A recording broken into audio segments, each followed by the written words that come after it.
দেবশ্রী, হ্যাঁ আমি তো তোদের জামাই ষষ্ঠীতে ডাকতে এসছি।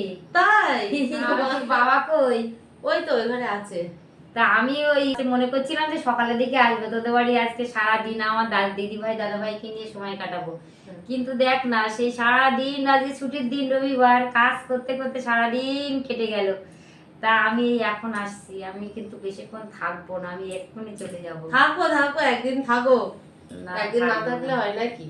তোরা কিন্তু ওই ষষ্ঠীর দিন খুব মানে সকাল সকাল একদম গুছিয়ে দাদা ভাই দিদি ভাই সমস্ত সব যাবে, আমি কিন্তু আর আগের মতো পেরে উঠছি না।